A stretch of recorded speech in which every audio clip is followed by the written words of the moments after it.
Hallelujah. यहाँ पर Bible के अंदर लिखा हुआ है, क्योंकि सब अपने स्वार्थ की खोज में रहते, ना कि यीशु मसीह की। जैसे हम लोग ने अभी यहाँ पर विषय का नाम ही सुना था, है ना। सब लोग कैसे रहते? अपने स्वार्थ के खोज में रहते। वो लोग यीशु मसीह के खोज में नहीं रहते। हर एक इंसान काय के लिए आ रहे? अपने स्वार्थ के लिए। क्योंकि वो लोग यीशु के पास इसलिए आए हैं क्योंकि उनकी जो समस्या है वो निकल जाए। हम मसीह का नहीं खोज करने वाले हैं, हम लोग अपने स्वार्थ का खोज करने वाले। लेकिन आज मैं आपको बता दूं, अगर आपको उत्तम से उत्तम चीज चाहिए, आप चाहते कि प्रभु की दृष्टि आप पर आए, तो मैं आपको बता दूं, दाऊद और सुनेमी स्त्री दोनों को मत बोलना। दोनों ने परमेश्वर का राज्य का, परमेश्वर का चिंता किया, और परमेश्वर ने उनका और उनका पीढ़ी से पीढ़ी तक का चिंता किया। हालेलुया। वो लोग ने सोचा नहीं था, उनके सोच के बाहर परमेश्वर उनको आशीष दिया। आप भी आपके लिए, आपके जीवन में क्या होने वाला है जानना चाहते हो, तो मेरे प्रिय लोगों, दाऊद और सुनेमी स्त्री के जैसा आज से अपनी स्वार्थ की खोज में मत रहो, यीशु की खोज में रहो।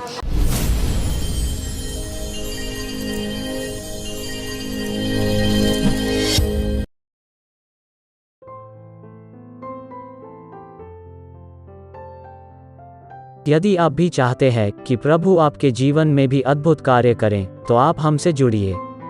और यदि आप भी प्रभु के अभिषिक्त दास पास्टर मोसेस जी से प्रार्थना करवाना चाहते हैं और बीमारी, गरीबी, पाप, श्राप से छुटकारा पाना चाहते हैं, तो प्रभु के दास से प्रार्थना करवाइए।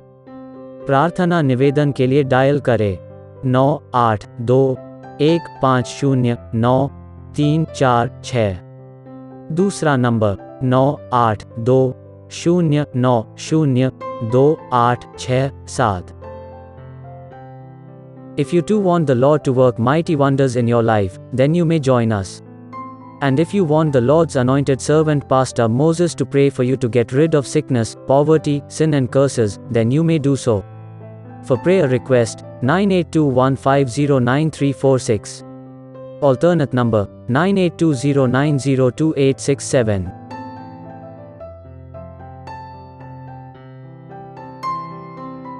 मेरे प्रिय भाई बहनों, यदि आप पास्टर मोसेस जी को आपके पास मीटिंग के लिए बुलाना चाहते हैं, तो आप जरूर बुलाइए। पास्टर मोसेस जी मीटिंग के लिए किसी से कोई चार्ज या दान या आने जाने का किराया नहीं लेते हैं, इसलिए आप सभी पैसों की चिंता न करें। और आप यह न सोचें कि पास्टर मोसेस जी को बुलाना है तो कोई बड़ी मीटिंग ही रखना होगा, पर आप छोटी मीटिंग भी रख सकते हैं, क्योंकि पास्टर मोसेस जी छोटी मीटिंग में भी जाते हैं, क्योंकि पास्टर मोसेस जी को भीड़ों को नहीं, भेड़ों को सिखाना अच्छा लगता है। धन्यवाद।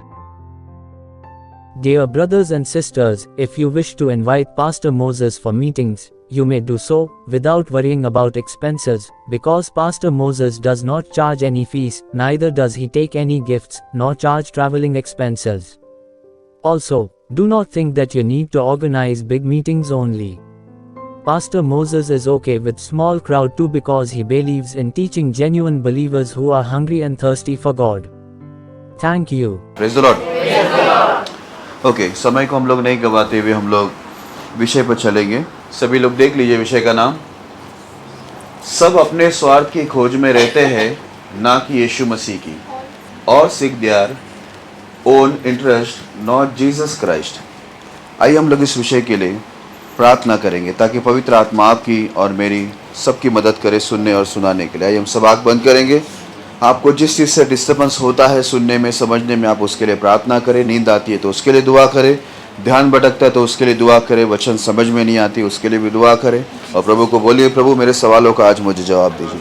आइए हम सब आंखें बंद करेंगे, सर झुकाएंगे, प्रार्थना करेंगे। खुदा यीशु मसीह, हम धन्यवाद करते हैं आपकी अनुग्रह, आपकी दया के लिए परमेश्वर, जो आपने हम पर किए, हम सबको सुरक्षित यहाँ पर भले चंगर इकट्ठा किए। धन्यवाद, धन्यवाद। अच्छी आराधना के द्वारा महिमा लिए और सब बातों में सहायता किए, कोई समस्या आपने आने नहीं दी। धन्यवाद, शत्रुओं से भी बचाए करके धन्यवाद। धन्यवाद परमेश्वर, ये वचन के लिए, ये विषय के लिए जो आपने वे दिए हैं। हम दुआ करते प्रभु, ये बोलने वाला आपका दास नहीं, लेकिन आपकी वाणी यहाँ पर उतरे, क्योंकि मनुष्य के जीवन नहीं बदल सकते लॉर्ड, लेकिन आपकी वाणी जब आती है तो मरे हुए मुर्दे भी कब्र से बाहर आते हैं, और आपकी वाणी बिना काम करे नहीं लौटते करके वचन में लिखा है। प्रभु मैं विनती करता हूँ, सुनने के लिए कान, ग्रहण करने के लिए अच्छा मन, समझने के लिए बुद्धि देना, और ये वचन से सभी के जीवन, स्थिति और स्वभाव को बदलना, हर एक के प्रश्नों का उत्तर देना, और ये वचन से सभी को परमेश्वर बड़ी आशीष देना कि यहाँ से लौटते समय सभी लोग बड़े आनंद के साथ चंगाई, मुक्ति, वरदान, सामर्थ पाकर प्रभु बड़े आनंद से खुशी से यहाँ से लौटे, आपकी गवाही बनकर ऐसे विनती करते, ताकि हमें देखकर लोग आपकी महिमा करें। एक भी शब्द परमेश्वर मेरी ओर से नहीं, लेकिन आपकी ओर से सारी बातें होने के लिए सहायता करना। मैं खुद को आए हुए सभी को आपके हाथों में देता हूँ। एरिया को भी शांत रखे, शैतानी सारे कार्यों को यीशु के नाम से बांध के दूर करें। आपके अनुग्रह सामर्थ्य हाथों में हम समर्पित होते हैं। ये प्रार्थना प्रभु यीशु के नाम में करते हैं। Praise the Lord. तो सभी लोगों से विनती है कि ध्यानपूर्वक आप लोग संदेश को सुनना, ताकि ये वचन आपके जीवन के अंदर कार्य कर सकें। जैसे विषय का नाम है, सब अपने स्वार्थ की खोज में रहते हैं, ना कि यीशु मसीह की, और seek their own interest not Jesus Christ. ये एक वचन है, एक वचन का लाइन है जो मैं आज आपको विषय के रूप में आपको बताया हूँ। अभी हम लोग इसको समझने के लिए जब वचन को पढ़ेंगे तब आपको समझ में आएगा कि आज ये दुनिया के अंदर बहुत सारे लोग यीशु मसीह के पास आते हैं, परमेश्वर को ढूंढ रहे हैं, लेकिन हर एक व्यक्ति जो है परमेश्वर के लिए परमेश्वर को नहीं ढूंढ रहे कि उन्हें परमेश्वर चाहिए, लेकिन कई लोगों को परमेश्वर से कुछ चाहिए। इस वजह से वो अपनी स्वार्थ से वो परमेश्वर के पास आते हैं। हालेलुया। लेकिन यदि कोई परमेश्वर की खोज करे तो उसकी जो भी जरूरत है वो परमेश्वर निश्चय रूप से पूरा करेगा। ये बात की समझ हमें तब मिलती है जब हम परमेश्वर के शास्त्रों को, उसके नियमों को, उनकी जो मनसा है, परमेश्वर की इच्छा जो है, उसे हम समझते हैं। तो हमें ये समझ में आता है कि यदि किसी के जीवन में परमेश्वर आ जाता है या कोई परमेश्वर को ढूंढकर प्राप्त कर लेता है, तो उसके जीवन के अंदर वो सारी चीजें उनको मिलती है जो एक इंसान को जरूरत होता है। क्योंकि बाइबल में लिखा हुआ है, परमेश्वर हमारे मांगने से पहले जानता है हमारी क्या क्या आवश्यकताएं हैं। हालेलुया। हमारा परमेश्वर कोई संसारिक रूप का ईश्वर या भगवान नहीं है जिसको कुछ पता नहीं, लेकिन हमारे परमेश्वर की पहचान ही है कि हमारे मांगने से पहले उनको सब पता है कि ये सब चीजों की इन्हें आवश्यकता है, क्योंकि हमको बनाने वाला वही सृष्टिकर्ता परमेश्वर है जिसने हमें बनाया, जिसने मछलियों को बनाया। मछलियों को बनाने से पहले परमेश्वर को मालूम है इनको पानी की जरूरत है। हमें बनाने से पहले परमेश्वर को सब मालूम है कि इन्हें खाना, कपड़ा, जो भी चीज हमारी जरूरत पड़ती है इंसान को, वो जरूरत मालूम है उनको, इसलिए वो परमेश्वर कहलाता है, मनुष्य नहीं। हालेलुया। लेकिन बहुत लोग का यीशु मसीह के पास आने का मकसद ये नहीं होता है कि मैं यीशु को अपनी जिंदगी में प्राप्त करूं, यीशु की आज्ञाओं को मानकर मैं यीशु का बेटा या बेटी या भक्त कहलाऊं और पूरी तरह से मैं यीशु मसीह की इच्छा को पूरा करूं। लेकिन बहुत लोग कलीसिया में, ये चर्च हम लोग बोलते हैं, इसमें इसलिए आते हैं क्योंकि वो लोग को यीशु नहीं चाहिए होता है, लेकिन यीशु के द्वारा कुछ ना कुछ उनकी जरूरतें उनको चाहिए होती है। हालेलुया। तो कोई अपनी बीमारी से मुक्ति के लिए आते, कोई अपने घर में कोई नशे में, उनसे छुटकारा पाने के लिए आते, कोई झगड़े से मुक्ति पाने के लिए आते, कोई शादी के लिए आते हैं, तो किसी को बच्चे नहीं, वो बच्चे के लिए आते हैं। बहुत लोग बहुत सारे कारणों से आते हैं। कुछ लोग कर्जे से निकलने, कुछ लोग गरीबी से निकलने, या बहुत सारे कारणों से यीशु मसीह के पास आते। लेकिन इसमें कोई बुराई नहीं है, क्योंकि ये सच्चाई है कि यीशु मसीह हर इंसान की हर जरूरतों को पूरा करता है, बीमारों को चंगा करता है, और हर एक गरीब और जो कर्जे से भरे हुए लोग हैं उन्हें भी वो छुड़ाता है। इसमें कोई शक नहीं है, वो करता सबके लिए सब कुछ है। लेकिन इंसान का मकसद क्या है वो देखना बहुत जरूरी है कि हम किस मकसद से यीशु के पास आए। यीशु के बनने के लिए आए, यीशु को अपना बनाने के लिए आए, यीशु की आज्ञा मानकर पूरी तरह से उनके लिए जीने आए हैं, या फिर सिर्फ एक स्वार्थ भाव से, एक स्वार्थ मन से कि यीशु से मुझे कुछ ना कुछ मिलेगा और मेरी समस्या दूर हो जाएगा, मेरी बीमारी, मेरे कर्जे, मेरे घर के झगड़े, मेरे गरीबी, ये सब दूर होने के लिए आप आए हैं और उतने के लिए सिर्फ आए हैं। तो मेरे प्रिय लोगों, हम लोग एक स्वार्थी इंसान कहलाएंगे। Hallelujah, hallelujah. ओके, अभी हम लोग वचन को पढ़ेंगे, तब हम लोग को ये विषय का नाम का मतलब समझ में आएगा। जैसे विषय का नाम है, सब अपने स्वार्थ की खोज में रहते हैं, ना कि यीशु की खोज में। आइए एक वचन को पढ़ते हैं हम लोग। मत्ती उसका 19वां अध्याय 27 वचन। इस पर पतरस ने उससे कहा, देख हम तो सब कुछ छोड़ के तेरे पीछे हो लिए हैं, तो हमें क्या मिलेगा?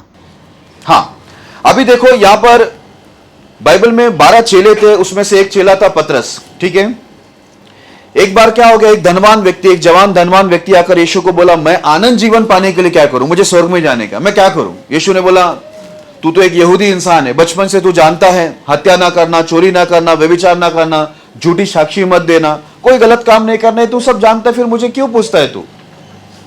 तो उसने एक बात कहा कि बोला, प्रभु ये सब आज्ञा तो मैं बचपन से मानता हुआ आ रहा है, अभी मुझ में क्या बात की घटी है? तो यीशु मसीह बोला, बहुत अच्छा सवाल किया तू, जो कोई नहीं सवाल किया वो सवाल तूने किया। सब लोग के मन में यह बात रहती है, प्रभु बचपन से मैं आज्ञाओं को क्या कर रहा हूं, संडे स्कूल से, बच्चों की सभा से, मेरे माँ बाप ने मुझे कलीसिया में भेजा, वहां से मैं प्रभु आपकी आज्ञा मानते आ रहा हूं और अभी भी मान रहा हूं, ऐसा लोग बोलते हैं। लेकिन ये नहीं बोलते क्या बात की घटी है प्रभु से, कभी पूछते नहीं। लेकिन ये एक धनवान व्यक्ति आकर पूछा, प्रभु अभी मुझ में क्या बात की घटी है? तो यीशु को बड़ी खुशी हुई, चलो कम से कम इसने ये तो माना और ये तो पूछा कि कोई बात की घटी है क्या स्वर्ग में जाने के लिए। तब यीशु ने उसको बताया, तुझ में एक बात की घटी है, तेरा पैसों पर बहुत मन है, प्रॉपर्टी पर बहुत मन है, तो तू क्या कर, अपना जो कुछ भी तेरा है उसे तू बेच दे और कंगालों को बांट दे, मैं तुझे क्या करूंगा, स्वर्ग में धन दूंगा। हालेलुया।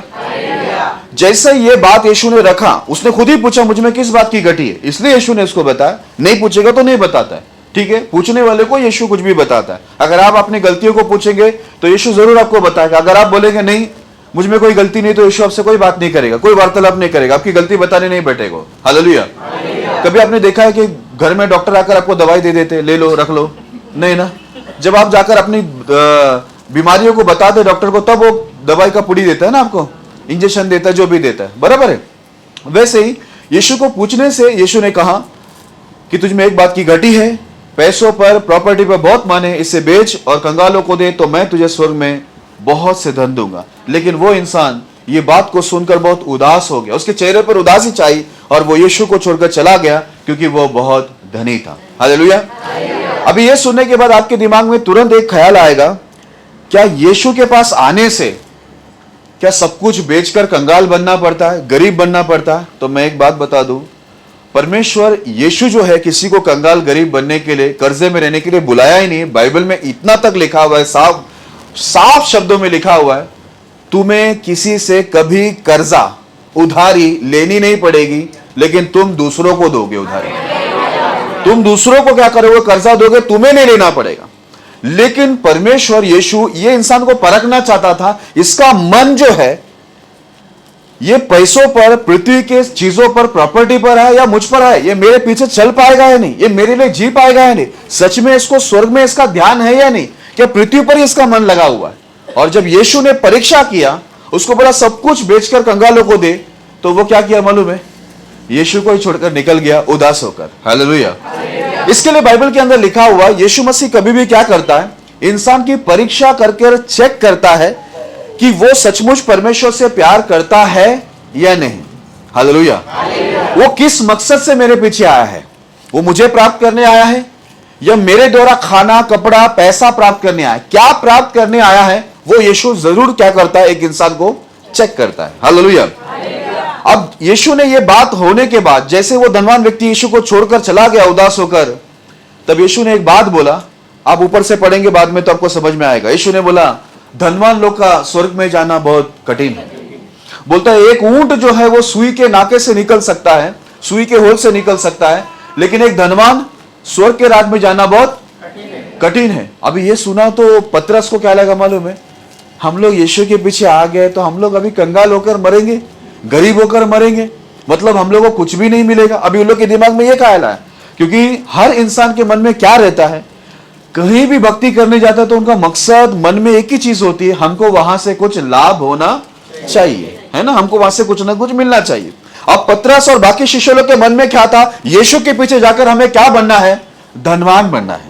यीशु के पीछे जाकर पैसा कमाना, अच्छे कपड़े होना चाहिए, गाड़ी घोड़ा, अच्छा घर होना चाहिए, बैंक बैलेंस होना चाहिए। सब इंसान का यही मकसद होता है यीशु के पीछे आने का। इसलिए पतरस ने बोला, प्रभु हमने तो सब कुछ छोड़ दिया है, अपने काम धंधा भी छोड़कर आपके पीछे आ गए सेवा में, तो हमें क्या मिलेगा?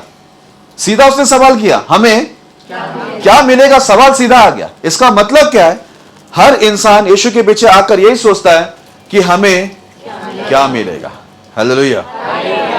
देखो, अगर बाइबल को आप ठीक से पढ़ेंगे तो बाइबल एकदम साफ भाषा में समझाता है कि यीशु के पीछे आने वाले को सब कुछ मिलने वाला है। इसमें कोई शक नहीं है, कोई ऐसा डाउट ही नहीं है कि कुछ नहीं मिलेगा, सब कुछ मिलेगा ऐसा लिखा हुआ है। बाइबल के अंदर क्लियर वर्ड है, मैं आगे आपको बताऊंगा। लेकिन मैं अभी ये पतरस के बारे में इसलिए पढ़ा क्योंकि हर इंसान का ये मकसद होता है कि हम आ गए यीशु के पास, हमें अभी मिलेगा क्या? अगर हमको कुछ नहीं मिला तो हम लोग जा रहे, इसका मतलब है वो लोग यीशु के लिए नहीं आए। बहुत लोग यीशु के लिए नहीं आते, यीशु से कुछ लेने के लिए आते हैं। हालेलुया। और यही चीज हो जाती है कि यीशु ने हमारे लिए जो बहुत कुछ रखा रहता है, पृथ्वी पर बहुत सी आशीष रखा होता है और स्वर्ग भी हमारे लिए रखा होता है, अनंत काल का जीवन जो एक आम व्यक्ति को नहीं मिलता, अन्य जाति को नहीं मिलता, वो सब कुछ रखा होता है। बहुत लोग वो स्वर्गीय जो जीवन है या अनंत काल का जीवन है उससे बहुत लोग वंचित हो जाते हैं। जैसे वो धनवान बचपन से वो यहूदी है, उसको नियम सब मालूम है, उसने खुद ने बोला कि मैं बचपन से सब आज्ञाओं को मानता है, अब मुझ में क्या घटी है? यीशु ने उसकी घटी बताया तो उसने अपनी घटी को नहीं सुधारा, उसने क्या किया? यीशु को ही छोड़कर चला गया। हालेलुया। आज भी ऐसे बहुत लोग हैं जो यीशु के पास इसलिए आते कि उनको चंगाई मिले, मुक्ति मिले, आशीष मिले, उनको पैसा मिले, नौकरी मिले, काम धंधा बिजनेस सब में आशीष हो, अच्छे कपड़े, अच्छे घर मिले। ये सब चीजों की बढ़ोतरी के लिए वो लोग क्या करते? यीशु के पास आते हैं और शायद इसी के लिए आते हैं अधिकतर। हालेलुया। अब मेरे प्रिय लोगों, यीशु ने पतरस को तो बहुत अच्छा जवाब दिया, बोला जब मेरा राज आएगा तो तुम ये 12 जो शिष्य लोग हैं ना, मेरे चेले लोग, तुम लोग भी क्या करोगे? 12 गोत्रों के ऊपर मेरे साथ में राज्य करोगे, तुमको एक बहुत बड़ा राज्य मिलने वाला है, कोई बात की घटी तुम्हें होने वाली नहीं है, ठीक है? लेकिन मैं सिर्फ यहां पर एक ही बात बताना चाहता हूं, इंसान क्या मिलेगा ये सोचकर यीशु के पास आता है। यीशु मिलेगा, आकाश पृथ्वी का, ये दुनिया को बनाने वाला, हमें बनाने वाला, इतना प्रेमी परमेश्वर हमको मिलेगा इसलिए नहीं आता है, लेकिन उससे कुछ ना कुछ मिलेगा, वो बटोरने के लिए, वो लेने के लिए आते। कभी कभी ऐसा होता है वो मिलने के बाद वो लोग क्या होते हैं? परमेश्वर को छोड़ भी देते। कभी कभी ऐसा होता है जीवन भर वो लोग यीशु से लेते रहते। जैसे इस्राएल 40 साल परमेश्वर से, आकाश से खाना, चट्टान से पानी, सब कुछ उनको अद्भुत रीति से मिलता रहा, लेकिन 40 साल बाइबल में साफ लिखा हुआ है परमेश्वर इनसे खुश नहीं था। ये लोग परमेश्वर से लेते रहे, परमेश्वर उनको देता रहा, लेकिन बाइबल में लिखा परमेश्वर इनसे खुश नहीं था और फाइनली आखिरकार परमेश्वर ने लाखों लोगों को जंगल के अंदर मार दिया। हालेलुया। तो मेरे प्रिय लोगों, मैं आपको ये बार बार बताता हूं और अभी बताना चाहता हूं, पतरस ने जो सवाल किया, आपके भी मन में ये हो सकता है कि मैं यीशु के पास आया हूं तो मेरी समस्या दूर होनी चाहिए। मैं एग्जाम में, कुछ बच्चे ऐसे हैं पूरी साल प्रार्थना नहीं करते, जैसे उनका फाइनल एग्जाम होता है उस दिन घुटने पूरे टेकते हैं, पूरा स्ट्रेट घुटने में आते हैं वो लोग, पूरी उस दिन बाइबल उठता है और हाथ भी स्वर्ग तक। प्रभु मैं विश्वास करती हूं कि आप ही एक वो है जो पराजित व्यक्ति को विजय कर सकता है, वो आप ही है खुदा। ये एग्जाम में मैं साल भर पढ़ी नहीं हूं, लेकिन मुझे विश्वास है जीरो से हीरो आप ही बना सकते हैं। ये एग्जाम के अंदर मैंने प्रभु आपकी आत्मा, मुझे विश्वास है आपकी आत्मा लिखेगी सारे क्वेश्चन का आंसर, सारे प्रश्न का उत्तर आपकी आत्मा, पवित्र आत्मा लिखेगा, क्योंकि लिखा है प्रभु जब मेरी आत्मा आएगी तो मुझे सब बातें सिखाएंगी। इसलिए तो प्रभु मैं साल भर पढ़ाई नहीं की कि पवित्र आत्मा आने वाला ही है फाइनली और वही मुझे सिखाएंगे। तो मैं पूरा साल मैंने यूट्यूब में ये देखती रही, वो देखती रही, रात गया दिन गया, रात को भी नींद नहीं आता था प्रभु, रात भर भी यूट्यूब देखती रहती थी। लेकिन जब आखिर में आया तो जान पर आ गया क्या लिखूंगी क्या। तब मुझे याद आया परमेश्वर ने बोला है मैं असंभव को संभव करता हूं। हालेलुया। कुछ लोग का किधर भी वचन उठा के किधर भी जोड़कर कुछ भी बोल देते हैं, वो लोग अपना ओवर कॉन्फिडेंट में रहते। जैसे मैंने लास्ट टाइम बताया था, परमेश्वर ने कहा तुम लोग ये कहते तो है कि तुम्हारा परमेश्वर तुम्हारे मध्य में है, लेकिन ये झूठ है। तुम गलत काम करने के बाद तुम ये सोचते हैं कि तुम्हारा परमेश्वर तुम्हारे साथ है। हालेलुया। जो पढ़ाई नहीं करते, पढ़ाई के लिए ईमानदार ने, परमेश्वर के साथ नहीं रहता। हाँ, आप बीमारी की वजह से आप पढ़ाई नहीं कर पाए, कुछ कारणों की वजह से आप पढ़ाई नहीं कर पाए, तो परमेश्वर निश्चय रूप से मदद करेगा। लेकिन आप जानबूझकर पढ़ाई नहीं करेंगे, ऊपर से फिर प्रभु को बोलेंगे प्रभु आपकी आत्मा मुझे सिखाएगा, सब ठीक है, आपका बोलना सब ठीक है, लेकिन परमेश्वर न्यायी परमेश्वर है, गलत को गलत ही ठहराता है, सही को सही ठहराता है। हालेलुया। ओके, तो आज हम लोग भी क्या होते, पतरस के समान हमारे मन में भी ये बात होती है कि अगर हम सब कुछ छोड़कर यीशु के पीछे आए तो हम लोग को बहुत कुछ मिलना चाहिए। मैं कहता हूं 100% आपको, 100% आपको सब कुछ मिलेगा, लेकिन सबसे पहला आप इस पृथ्वी के हमें बनाने वाला, दुनिया को बनाने वाला परमेश्वर को प्राप्त करो। हालेलुया। अगर वो परमेश्वर आपके जीवन में आ जाता है तो आपको सब कुछ मिलेगा। नहीं तो ऐसा ना हो परमेश्वर से आपको सब कुछ मिल जाए, जैसे इजराइल को सब कुछ मिला, लास्ट में उनको दंड भी मिला, मौत भी मिला, अधोलोक नरक भी उनको मिला। तो फाइनली परमेश्वर अपने न्याय के अनुसार हम लोग को दंड देने के लिए भी वो योग्य परमेश्वर है। हालेलुया। परमेश्वर से प्राप्त करने की कोशिश हमारी हमेशा रहती है, लेकिन परमेश्वर को प्राप्त करने की कोशिश हमारी बहुत रहती नहीं है, या कम रहती है या रहती नहीं है। लेकिन परमेश्वर से कैसे वसूल करना है, सब कैसे निकालना है प्रार्थना के द्वारा, वो हमको बराबर मालूम है। कैसे रोना है, कैसे गिड़गिड़ाना है, कैसे प्रभु को एकदम इमोशनल ब्लैकमेल करके प्रभु दे दो ना, ऐसा करके रो रो के प्रभु से कैसा लेना है मालूम है। लेकिन प्रभु को कैसे अपनी जिंदगी में लाना है ये बहुत लोग को मालूम नहीं, या वो करते नहीं। हालेलुया। अब पौलुस पुराना करार बहुत अच्छा जानता था, वो यीशु मसीह को भी बहुत अच्छा जानता था, इसलिए पौलुस ने एक बात सीधे सीधे कह दिया। वो बात को पढ़ते हैं, फिलिपियों उसका 2 अध्याय 21 वचन। क्योंकि सब अपने स्वार्थ की खोज में रहते हैं, न कि यीशु मसीह की। हालेलुया। यहाँ पर बाइबल के अंदर लिखा हुआ है, क्योंकि सब अपने स्वार्थ की खोज में रहते ना कि यीशु मसीह की। जैसे हम लोग ने अभी यहाँ पर विषय का नाम ही सुना था, है ना। सब लोग कैसे रहते, अपने स्वार्थ के खोज में रहते, वो लोग यीशु मसीह के खोज में नहीं रहते। हर एक की समस्या, अभी देखो कितने लोगों अगर आप पूछे कि तुम लोग पूरी तरह से यीशु को क्यों स्वीकार करके बपतिस्म नहीं लेते, तो लोग साफ बताएंगे कि हम लोग आ सकते, लेकिन हम लोग को इसको जवाब देना, उसको जवाब देना, इसको जवाब देना। लोग बहुत सारे कारणों को लोग बताते रहते हैं, क्योंकि वो लोग यीशु के पास इसलिए आए हैं क्योंकि उनकी जो समस्या है वो निकल जाए। हालेलुया। उनके घर के झगड़े बंद हो जाए, उनको बच्चे हो जाए, उनकी शादी हो जाए, वो कर्जे से निकल जाए, गरीबी से निकल जाए, उनके घर में शांति आ जाए, ठीक है, उनके काम धंधे में आशीष आ जाए, वो एग्जाम में पास हो, उनको अच्छी नौकरी मिले, अच्छे स्थान पर जाए। हर एक इंसान काय के लिए आ रहे, अपने स्वार्थ के लिए। इसलिए पौलुस ने इधर साफ साफ भाषा में बोला, क्योंकि सब अपने स्वार्थ की खोज में रहते ना कि यीशु मसीह की। हालेलुया। तो आज मेरे प्रिय लोगों, जितने भी भाई बहन, बच्चे, जवान उम्र वाले मुझे सुन रहे हैं, देखो बाइबल में लिखा हुआ कोई भी बात गलत नहीं है। बाइबल में लिखा है, इसका मतलब वो बात क्या है, सच है। अभी यहां पर पौलुस पवित्र आत्मा से परिपूर्ण होकर बोल रहा है, लोग यीशु को नहीं, यीशु मसीह को नहीं, किसके लिए, किसकी खोज में आ रहा है, अपनी स्वार्थ, कि मैं एग्जाम में पास हो जाऊं, मुझे अच्छी नौकरी मिल जाए, मेरा बेटा बेटी ठीक हो जाए, मेरे माँ बाप ठीक हो जाए, मेरे घर वाले नशे से निकल जाए, मेरे घर में शांति आ जाए, मेरे घर में एकता आ जाए, मेरे घर में बहुत पैसा आ जाए, अच्छा घर मिले, अच्छा कपड़ा मिले। हर इंसान कहीं ना कहीं यीशु मसीह के पास आने का मकसद है अपना स्वार्थ। हालेलुया।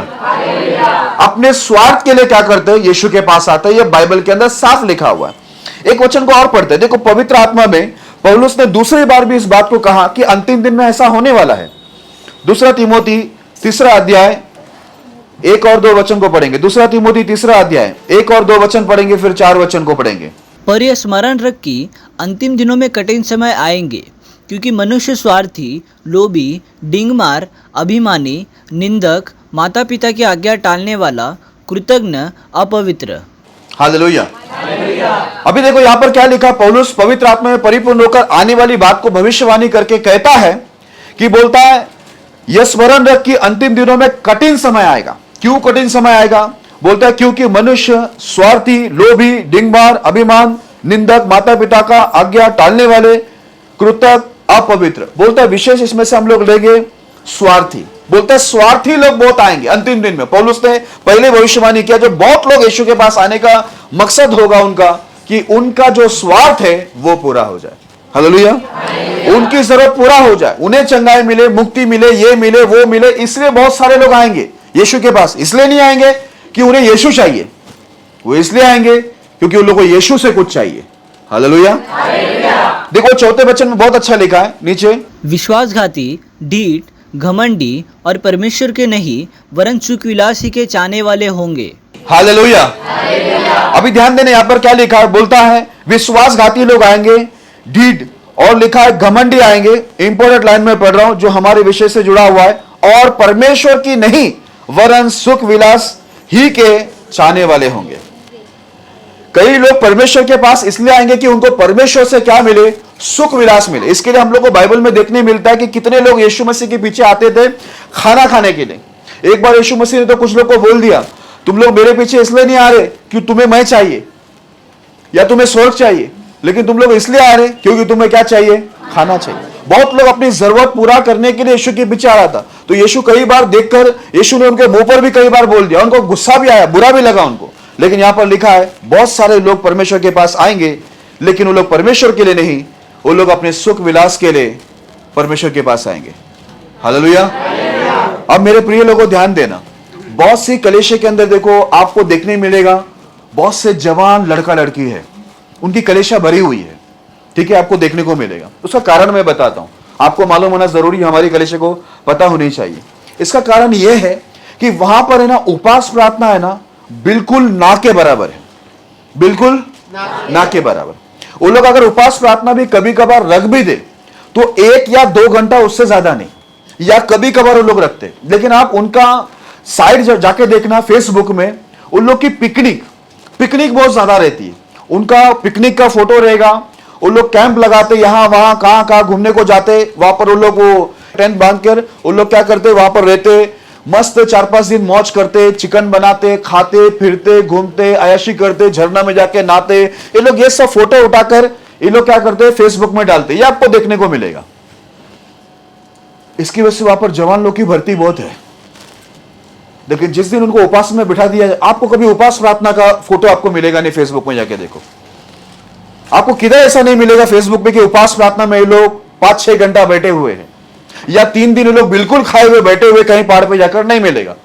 लेकिन ये लोग आपको पूरा फोटो देखेंगे तो ये लोग पूरे अय्याशी में रहेंगे। एक का शक्ल भी, फोटो भी लोग बहुत जबरदस्त निकालते हैं। ऐसा सब फोटो आपको विश्वासियों का मिलेगा। शायद ये पहाड़ पर टॉयलेट लगा होगा, ऐसा वो लोग दिखा रहे हैं, मालूम नहीं, ज्यादातर ऐसा दिखाते हैं, ऐसा। तो इसी वजह से क्या हो गया, ये खिलाने पिलाने के वजह से बहुत सारी कलीसिया क्या हो गया, भर के पड़ा है। जवान लोग को वैसी कलीसिया बहुत पसंद है, लेकिन उपास प्रार्थना का नाम सुनेगा ना, उधर के वो चर्च के पास्टर भी डर जाएंगे। अगर उनको 3 दिन बिठा दो ना खाना बिना खिलाए, वो नहीं बैठ पाएंगे, पास्टर ही नहीं बैठ पाएंगे तो विश्वासी कैसा बैठेंगे। तो ये जवान बच्चे लोग हैं, ये बहुत सारी कलीसिया के अंदर इतने जवान बच्चे इसलिए घुस गए क्योंकि ये पास्टर लोग क्या कर रहे हैं, मैं सब पास्टर की बात नहीं करता हूं, कुछ पास्टर कुछ कलीसिया ऐसा हरकत करते हैं। वो लोग क्या करते हैं, खाने पीने के द्वारा, अय्याशी के द्वारा, पिकनिक मनाने के द्वारा, घुमाने लेके जाने के बहाने इन लोगों को क्या करते हैं, इकट्ठा करते हैं। और जवानों को अभी क्या चाहिए, परमेश्वर नहीं चाहिए, वचन में क्या लिखा है, क्या चाहिए, वो लोग सुख विलास के चाहने वाले। इसी वजह से ऐसी कलीसिया में जवान लोग बहुत जम के घुसते, उन लोगों को बहुत इंटरेस्ट आता है, वो लोग वहां पर भर जाते हैं और दूसरों को भी लेके आते हैं, आ जाओ यहाँ पर पास्टर पिकनिक लेके जाता है, ये चर्च घुमाने लेके जाता है, इधर लेके जाता है, उधर लेके जाता है, खाने को लेके जाता है। इसके लिए उनका सारे फोटो में क्या दिखेंगे आपको, घूमना फिरना, खाना पीना, अय्याशी। क्योंकि जैसा पास्टर है, जैसी कलीसिया है, वहां के लोग भी वैसे ही है। हालेलुया।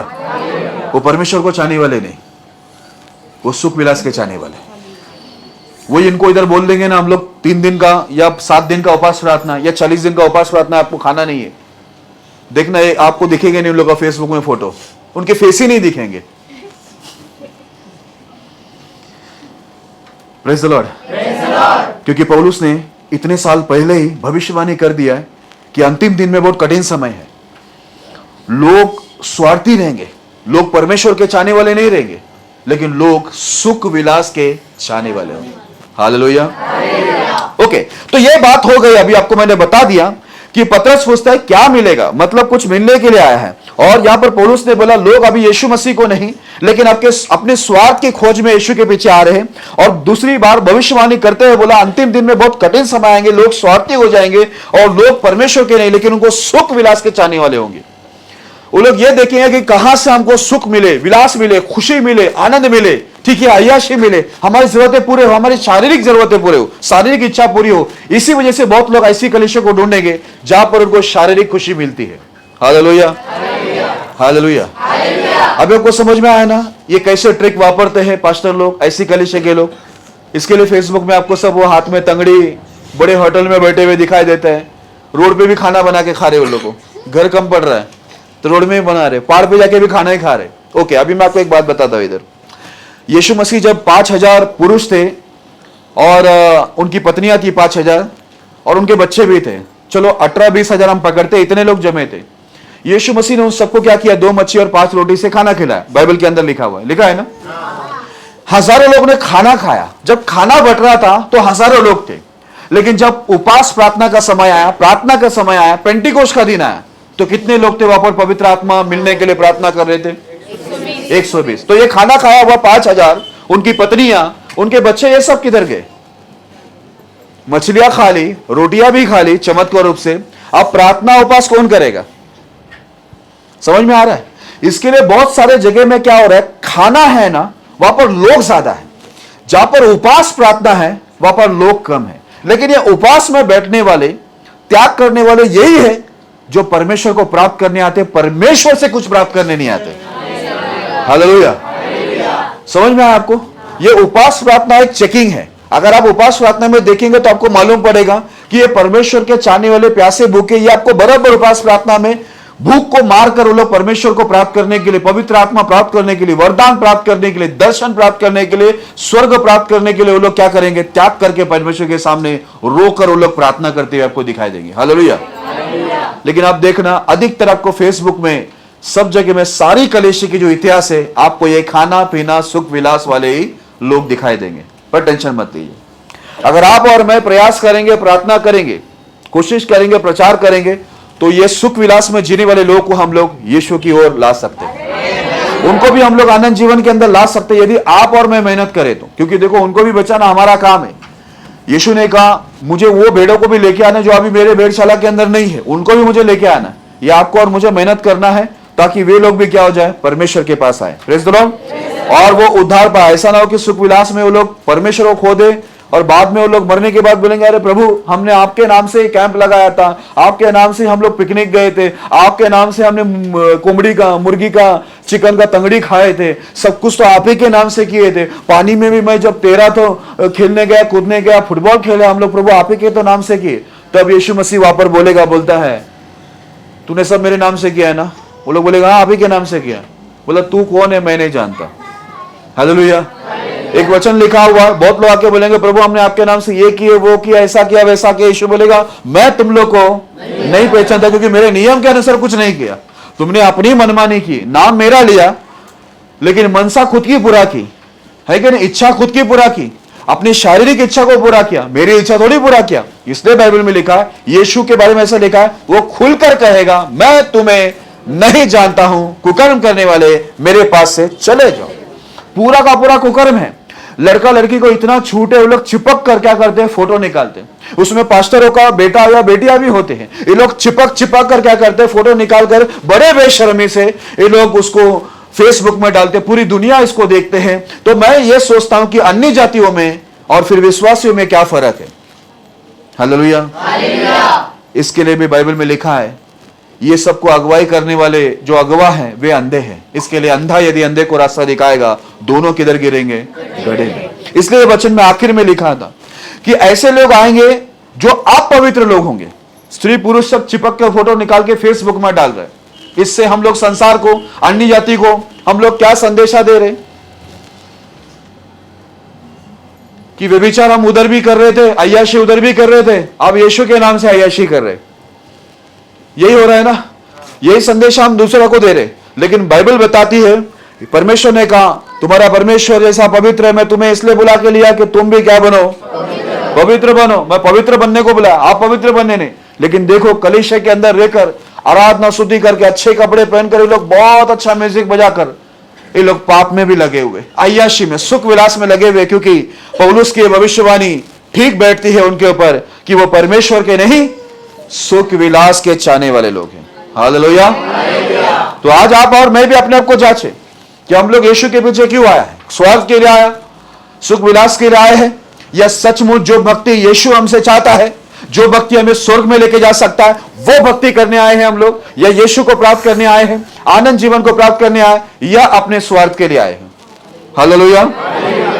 ओके, यहां पर देखना क्या लिखा है।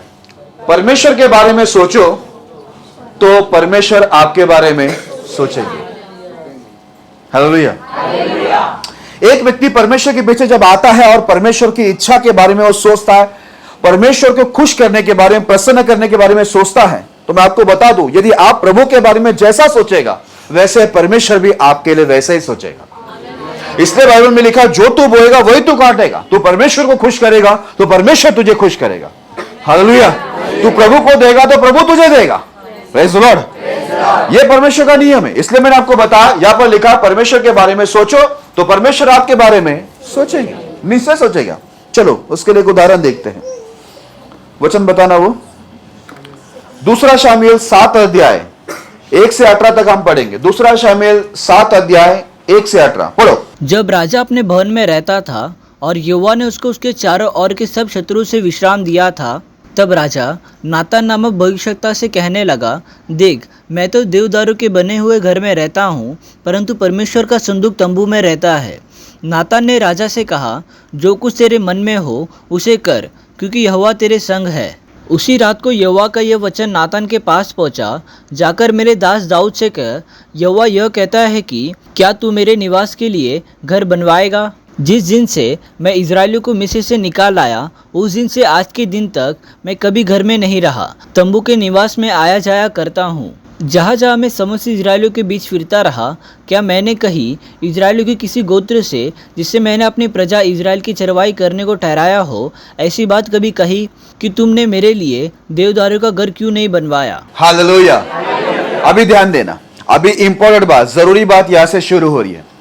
आप जानते हैं बाइबल के अंदर लिखा हुआ है इजराइल के ऊपर दूसरा राजा दाऊद हुआ। दाऊद परमेश्वर के बड़े दिल का करीबी व्यक्ति था। परमेश्वर दाऊद को बहुत पसंद करता था। ये बड़े जवानी से ही, बहुत कम उम्र के अंदर इसका लगाव परमेश्वर के साथ में था। आज मैं अपने कलीसिया के बहुत सारे बच्चे लोगों को देखता हूं, बच्चियां भी है, बच्चे भी है, बहुत सारे कम उम्र में, लेकिन मैं देखता हूं इनकी तड़प को देखता हूं, मुझे बड़ी खुशी होता है कि ये लोग स्कूल से, ट्यूशन से, घर से अपने काम करके बड़े उत्साह से भाग भाग कर ये लोग आते इधर उपवास प्रार्थना में हमारे साथ इस उम्र में बैठने के लिए। मैं हैरान होता है जब इस उम्र में सारे बच्चे गार्डन में इधर उधर खेलते हैं, टीवी देख रहे, कार्टून देख रहे, क्या क्या ना जाने करते रहते हैं, लेकिन परमेश्वर ने जितने बच्चों को चुना इतने कम उम्र के अंदर, उनके अंदर इतनी प्यास भूख है कि वो लोग कैसे तैसे करके यहाँ पर भाग कर आते हैं और प्रार्थना इतने दिल से इतने अच्छे से करते हैं। अभी देखो परसों की बात है, मैं यहाँ पर उपवास प्रार्थना में बाइबल को पढ़ रहा था, तो ऐसा हुआ कि मैं भले मैं नीचे, मेरी मुंडी नीचे थी, लेकिन मेरे आंख के रेंज में कितना कुछ आता है वो मुझे दिखाई देता है, हरकत क्या होता है। तो मैं डायरेक्टली देखता नहीं हूं, लेकिन मुझे समझ में आता है कि उधर कुछ हो रहा है। तो मैं बाइबल पढ़ रहा था, तो मैं देखा कि एक बच्ची बार बार क्या कर रही है, वहां पर बोल रही है, मुझे प्रार्थना नहीं मिला, मुझे प्रार्थना नहीं मिला, मुझे प्रार्थना दो ना। तो उसके जो एक्शन है, मैं समझ में आया ये प्रार्थना मांग रही है। जब लास्ट में प्रार्थना खत्म हुआ, लीडर ने मुझे बता दिया कि प्रार्थना का पूरा विषय खत्म हो चुका है। तब मैंने उस बच्ची को पूछा क्या हुआ, बोला मुझे प्रार्थना नहीं मिला। और वही मैं बोल रही थी बार बार, मुझे प्रार्थना दो, प्रार्थना दो। देखा, मांगा तो भी क्या मांगा, प्रार्थना।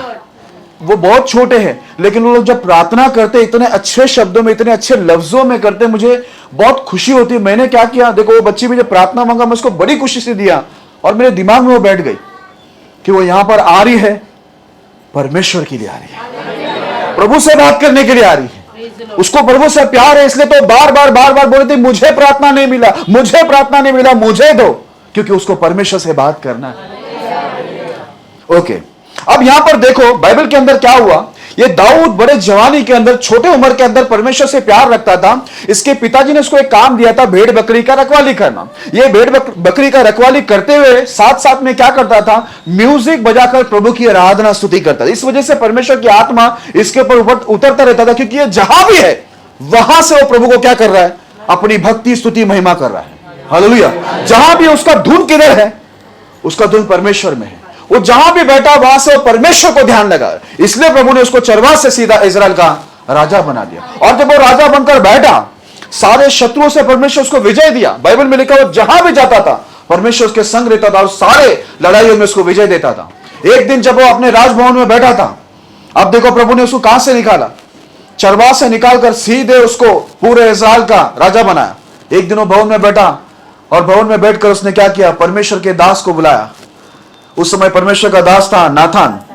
नाथान को बुला के बोला, परमेश्वर के दास नाथान, मुझे एक बात कहना है। बोलता कहो।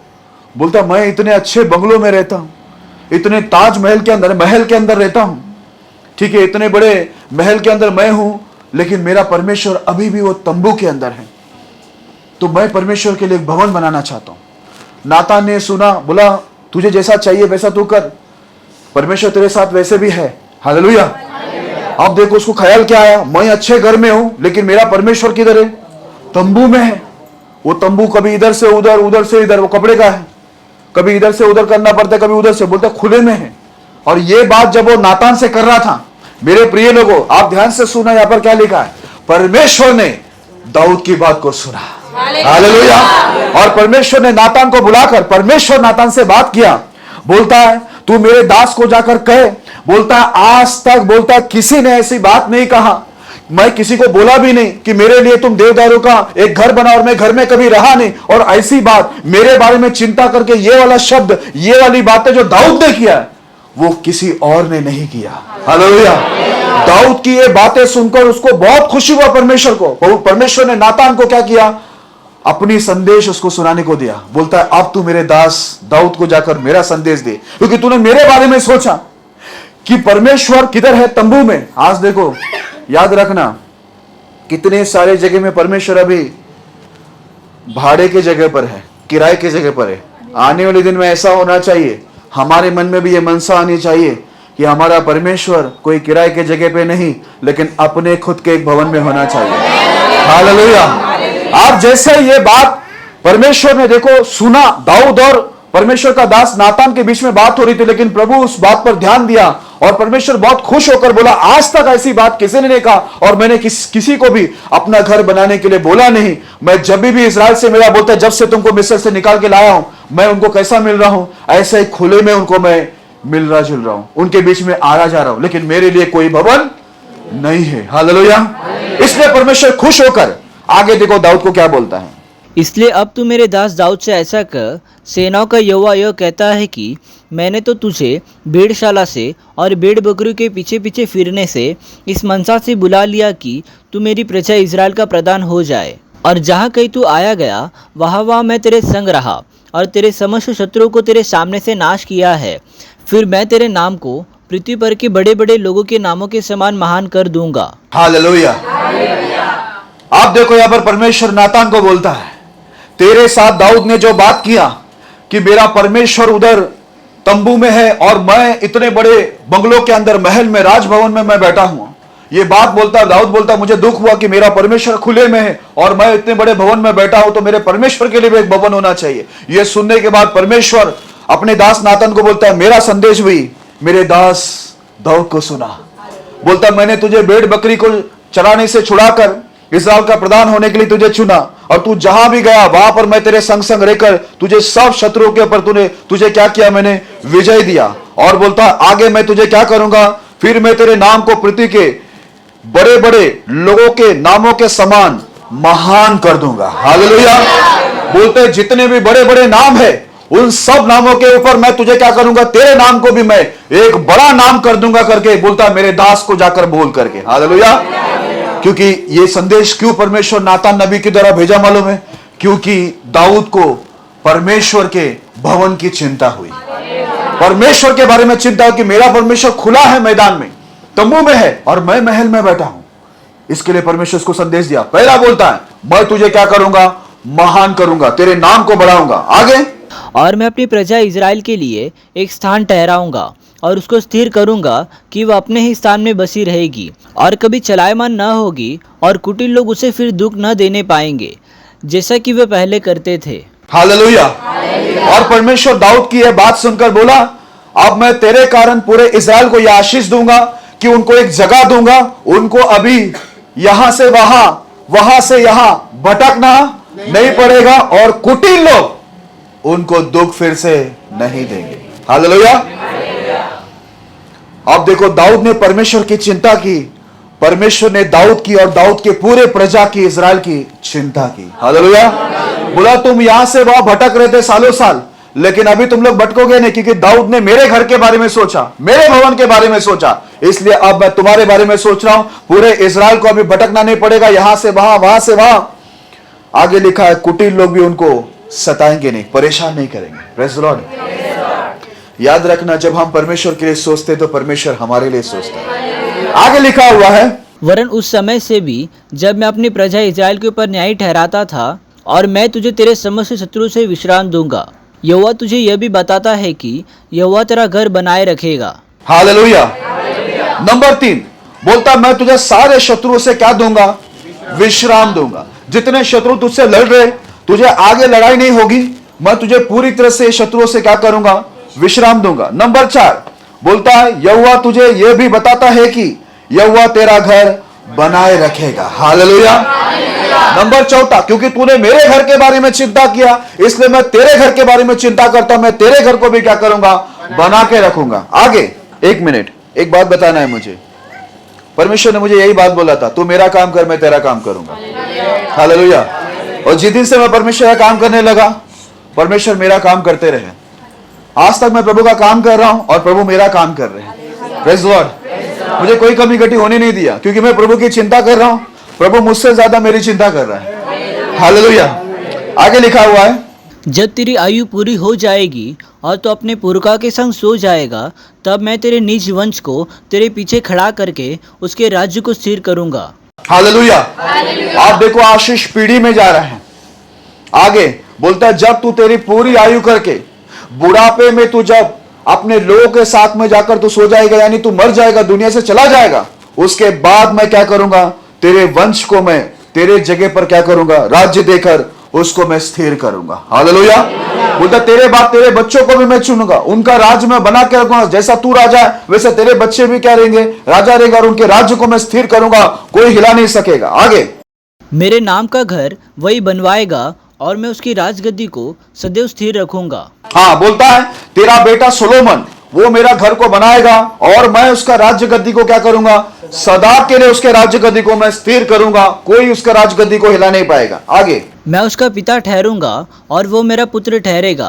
देखो बोलता है जो तेरे बच्चे होंगे मैं उनका पिता रहूंगा और वो मेरे बेटे रहेंगे, करके बच्चे रहेंगे। आगे यदि वह अधर्म करे तो मैं उसे मनुष्य के योग्य दंड से और आदमियों के योग्य मार से ताड़ना दूंगा, परंतु मेरी करुणा उस पर से ऐसी न हटेगी जैसे मैंने शाऊल पर से हटा ली थी और उसको तेरे आगे से दूर किया।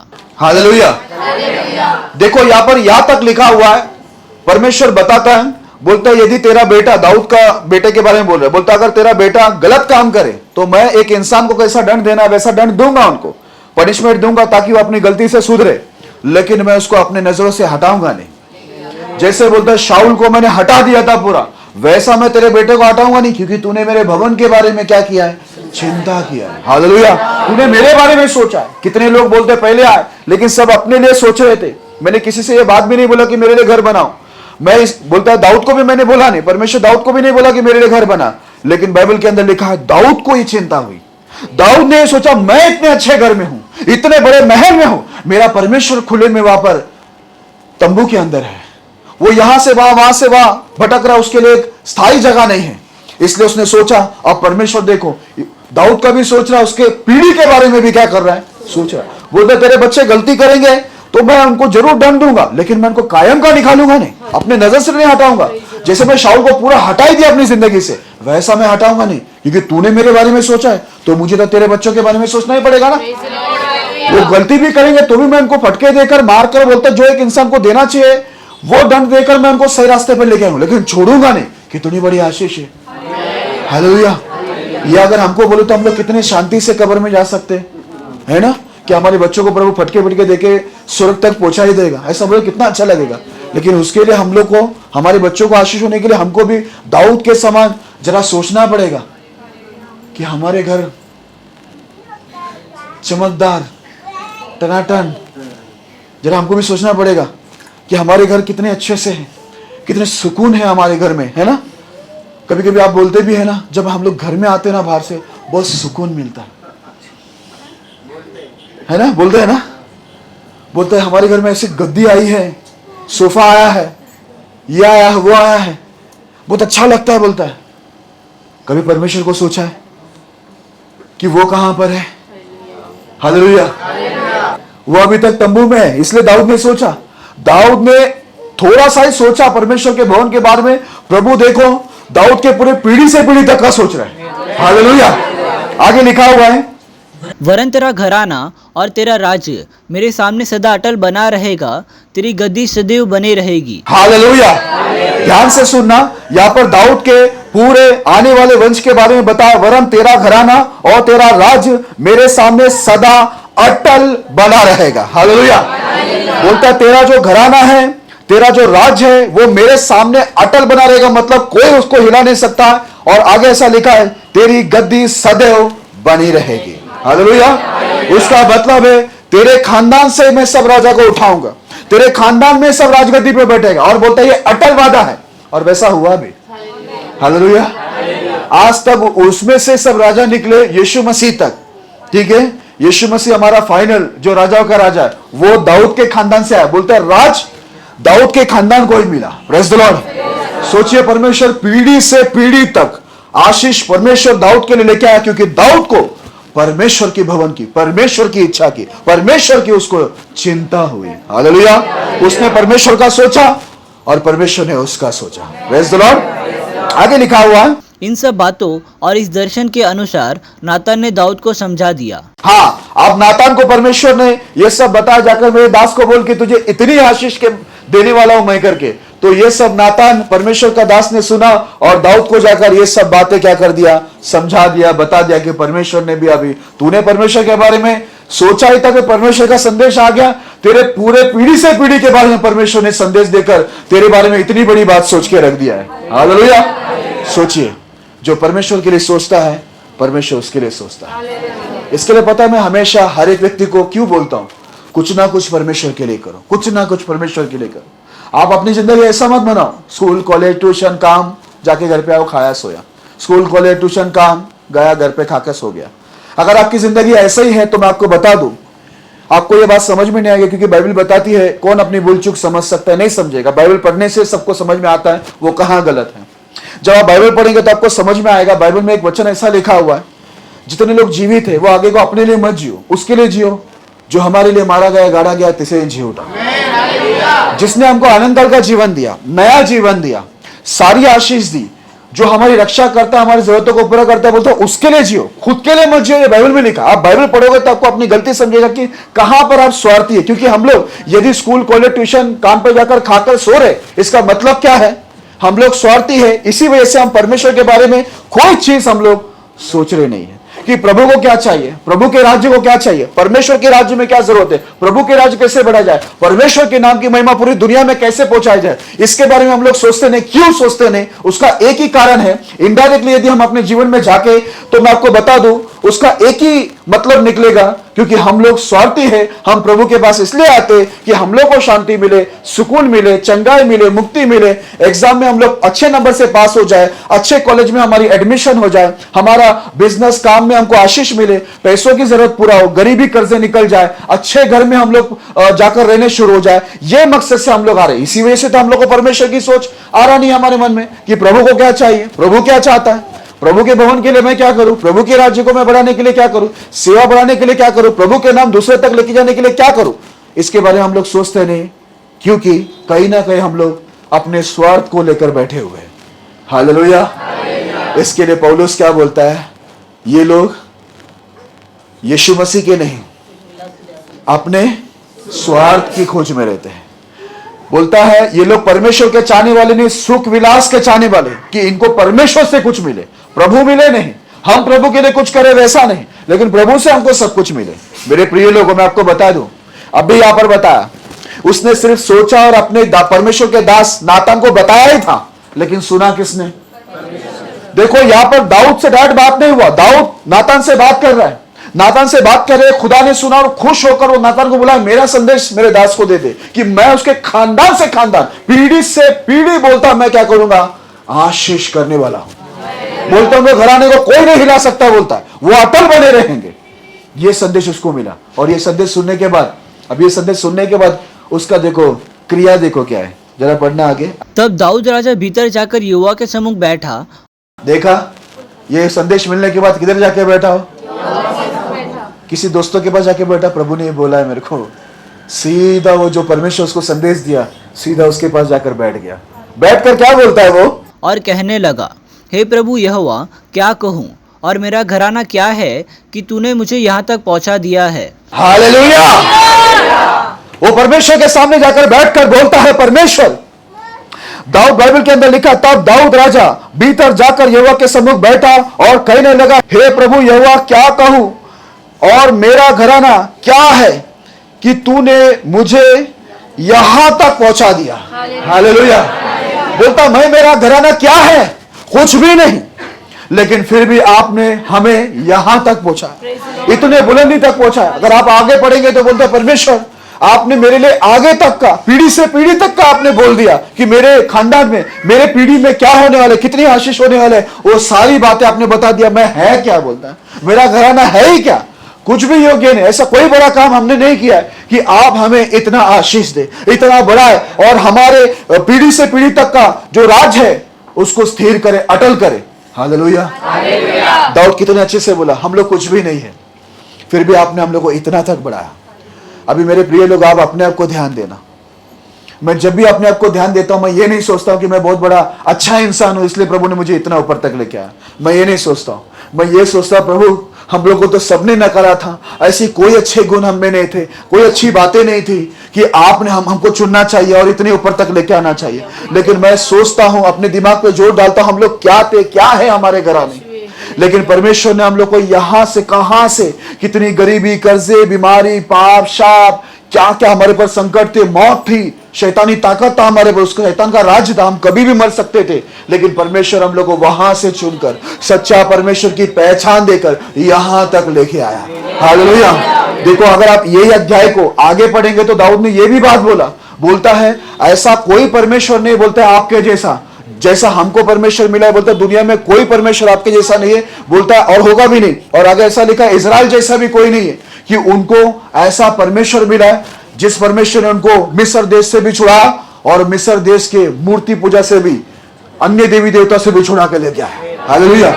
दाऊद देखो बराबर जानता है कि हम लोग भी फंसे हुए थे मूर्ति पूजा में, वहां से प्रभु ने हमको छुड़ाया, लेकिन ये बात हम लोग को कभी याद आती है, कितना बड़ा शाप है, कितना बड़ा पाप है, हम नरक में जाने वाले थे, वहां से प्रभु हमको छुड़ा के लेके आया। दाऊद को यह बात याद आया, इसलिए दाऊद बोलता है, मैं क्या हूं, मेरा घराना क्या है, ये क्या बात है ना, हम तो अच्छे नहीं, लेकिन फिर भी आपने यहां से यहां तक लेके आए।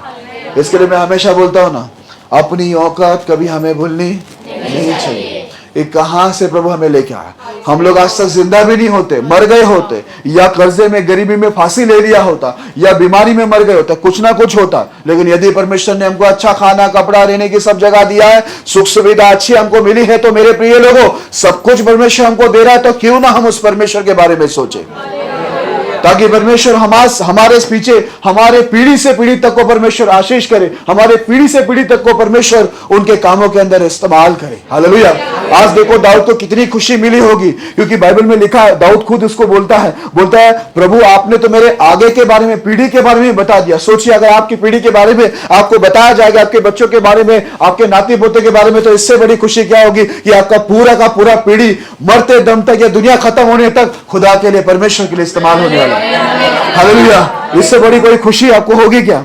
नहीं। इसके लिए देखो, मैं आपको बोलूं, आगे की बात जानना है, परमेश्वर आपके लिए क्या योजना रखा है, या प्रभु आपके बारे में सोचना चाहिए, तो सबसे पहले हमें स्वार्थीपन से भाग निकल के परमेश्वर के बारे में सोचना चाहिए, प्रभु के लिए सोचना चाहिए, प्रभु के राज्य, उसकी सेवा बढ़ाने के बारे में सोचना चाहिए, उसकी इच्छा पूरी करने के बारे में सोचना चाहिए। अगर आप सोच के देखो, आप जरा सोच को देखो, वो परमेश्वर आपके लिए कैसा सोचेगा। हालेलुया। मैं अब भी जानता हूं कितनी गरीबी के अंदर मैं प्रभु की सेवा शुरू किया था, और उस गरीबी में भी मैं तन, मन और धन भी ला के सेवा किया, लेकिन आज मैं देखता हूं इतना साल गुजर गया है, लेकिन मुझे किसी बात की घटी कमी नहीं है, पर फैट ज्यादा हो गया है। घटी कमी कुछ नहीं, लेकिन ज्यादा हो गया है। डॉक्टर ने बोला दिन में 2 ही बार मुंह खोलने का, दोपहर को 2 बजे। मैं बोला सुबह नाश्ता है, मुंह नहीं खोलने का। बोला मैं जो बताती हूँ वही सुनो। हाँ, मैं बोला बोलो ये डॉक्टर। बोला मैं वार्निंग दे रही हूँ, दोपहर को 2 बजे और रात को 9 बजे मुंह खोलने का, उसके बीच में मुंह नहीं खोलना, और दोबारा जब मुझे मिलने आए मेरा वजन में खड़े रहो, कभी नहीं बोले मेरे को, बोला खड़े रहो वजन में। बोला क्या है? बोला पूरा 100 किलो। मैं बोला 104 तक कम। हाँ ठीक है, फिर 104 से कम हो गया ना, 100 हुआ है ना, अगली बार आएगा तो 95 रहना चाहिए। लेकिन मुंह कैसा मेरा, अभी 1-1 लोग लेके आते हैं ना मेरे को सामने, किसी घर में जाओ तो सब लेके आएगा तो मेरा मुंह खुल जाता है ऑटोमेटिक। लेकिन मेरे को 2 बजे और 9 बजे खुलने बोला है। हालेलुया। क्योंकि घटी कुछ नहीं है, लेकिन ज्यादा सब कुछ हो गया। क्योंकि हमारा परमेश्वर हमारे लिए सोचता। मैंने एक चीज देखा, मैं प्रभु के लिए सोचा, प्रभु मेरे लिए सोचा, और जितना मैं प्रभु के लिए सोच रहा हूं प्रभु मेरे लिए सोच रहा है। हालेलुया। आगे भी रास्ते बनेंगे यदि हम प्रभु के लिए सोचेंगे, परमेश्वर हमारे लिए निश्चय सोचेगा। ओके, जल्दी से आगे बढ़ते एक और उदाहरण आपको देना चाहूंगा। दूसरा राजा 4 अध्याय 8 से लेकर 17 तक। एक दिन की बात है कि एलीशा शुनेम को गया, जहाँ एक कुलीन स्त्री थी, और उसने उसे रोटी खाने के लिए विनती करके विवश किया। अतः जब जब वो उधर से जाता तब तब वह वहाँ रोटी खाने को उतरता था। उस स्त्री ने अपने पति से कहा, सुन, यह जो बार बार हमारे यहाँ से होकर जाया करता है, वो मुझे परमेश्वर का कोई पवित्र जन जान पड़ता है। हम बीत पर एक छोटी उपरोटी कोठरी बनाए और उसमें उसके लिए एक खाट, एक मेज, एक कुर्सी और एक दीवट रखे, कि जब जब वो हमारे यहाँ आए तब तब उसी में टिका करे। हाँ, ध्यान देना अभी। हालेलुया, हालेलुया, हाँ, ध्यान देना। अभी देखो, ऐसा हुआ, एक दिन की बात है। एलीशा जो भविष्यवक्ता, प्रभु का दास, चुना हुआ व्यक्ति, ये क्या करते, ये लोग चल चल के यात्रा करके ये लोग सेवा करते थे, परमेश्वर का संदेश देते थे, जहां जहां जाना होता था चल के लोग जाकर प्रार्थना करते थे। अब यहां पर एक स्त्री थी, कुलीन स्त्री ना। हाँ, ये स्त्री के घर के सामने के रास्ते से कई बार एलीशा भविष्यवक्ता, प्रभु का दास, जाता था। एक दिन इस स्त्री ने उसको देखा और प्रभु के दास को बोला, मेरे घर पे आओ ना, थोड़ा खाना खा के जाओ, रोटी खा के जाओ। तो वो वहां पर एक बार खाना खाया। उसके बाद वो जब भी वहां से जाता था, ये स्त्री क्या करती थी, उसको बुलाती थी, खाना खिलाती थी। अब देखो, ये स्त्री के मन में एक बात थी, उसने इसको पहचान लिया था, ये प्रभु के दास को। और एक दिन उसने अपने पति को भी यही बात बताया। पति को क्या बताया मालूम है? देखो, ये जो हमारे घर के सामने के रास्ते से जो आया जा रहा है ना, ये मुझे कोई परमेश्वर का पवित्र जन जान पड़ता है, ये कोई प्रभु का चुना हुआ दास मुझे जान पड़ता है। मैं अनुभव से देख रही हूं, समझ रही हूं कि ये प्रभु का चुना हुआ दास है। अगर इसको हम लोग घर पे बुलाए, हमारे लिए आशीष है। मैं इसको कई बार घर पे बुलाकर खाना भी खिलाए बोलता है। अभी मेरे मन में आया है, वो स्त्री बोलते अपने पति को, मेरे मन में आया कि क्यों ना हम लोग इसके लिए एक कमरा बनाए, इसके लिए कुर्सी रखे, इसके लिए एक मेज रखे, इसके लिए एक दीवार रखे, ठीक है, और क्या, एक पलंग भी रखे, है ना, खाट, एक पलंग भी रखे। तो उसके पति को भी अच्छा लगा सुनकर, बोला बहुत अच्छी बात है, क्योंकि प्रभु का दास प्रभु की सेवा कर रहा है, जरूरी है हम लोग उसको सेवा के अंदर मदद करना चाहिए। हालेलुया। याद रखना, ये परमेश्वर के चुने हुए जो सेवक होते हैं, इनको कोई काम धंधा बिजनेस नहीं दिया जाता है। बाइबल के अंदर पहले से नियम है कि उन लोगों को काम धंधा बिजनेस नहीं दिया हुआ है। हाँ, कुछ लोग अपनी मर्जी से कर रहे हैं, वो कोई गुनाह नहीं है, ठीक है, लेकिन परमेश्वर ने शुरुआत से ही बहुत सारे सेवक लोग को अलग कर दिया ताकि वो प्रभु के राज्य के काम को बढ़ाने के लिए, प्रभु की सेवा करने के लिए चुने गए। अब यहां पर देखो, ये स्त्री ने उसको बार बार घर में खाना खिलाए, बुलाकर।